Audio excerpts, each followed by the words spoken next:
Napakalaki nito mga bro. Palagi ko aabot to sa 100 meters kung magtutuloy-tuloy yung paglalim pa niyan, kasi natitibag talaga eh. Natitibag eh oh. Tapos may ina-stranded pang ang tao dun oh. Kanina raw kasi ng alas 4 wala pa yan, hindi pa yan pigtas. Kaya maagang lumusong itong si kuya para magtabas. Tapos ayan nga, nung mga bandang alas 5 natibag nga daw. Ayan oh. Dito nga po pala yan sa may barangay San Jose. Yan, dito po sa may tulay ng Bubon. Ito po yan oh. Ito po yung shortcut papuntang Aliaga. At yan nga raw po sa parting 7-up ay pigtas din, kaya mag-aabot po yung tubig. Kaya ang bagsak po niya sa mga bababang lugar, lalo na dito po sa may bayan na Ligab, lalo na sa barangay Aquino, sa Carriedo. Yan, ingat-ingat po tayong lahat dyan. Siguradong lalalim po ito. Kaya kung maaari lang po ay magtaas-taas na po tayo ng mga gamit. At talagang napakalakas ng ragasan ng tubig dito mga bro.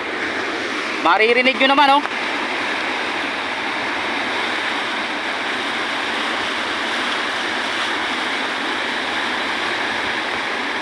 Mistiw lang ilog mga bro, yung ragasan ng tubig.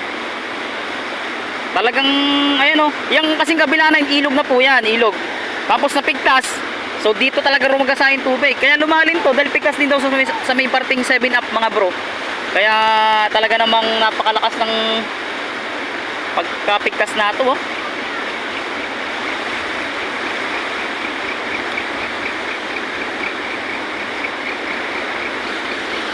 Grabe oh.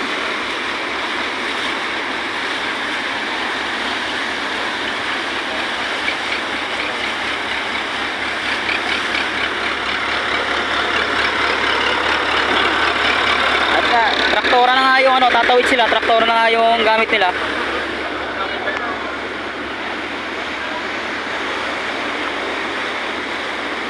Ang kailangan na lang doon para si kuya makauwi ay bangka para makatawid siya. Yan. Grabe oh.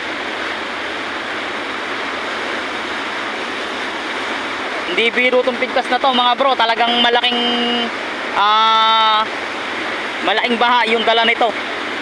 Kanina nga rin sa may dinaanan ko sa mismong dito sa may San Jose ay halos umaabot sa bahayan. Tapos side na sa kalsada na yung tubig.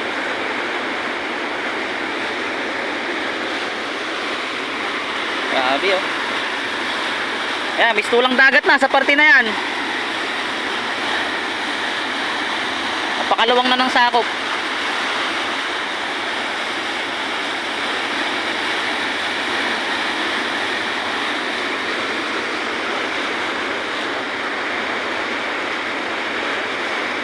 Yan, shoutout kay tatay, sana makauwi siya ng ligtas.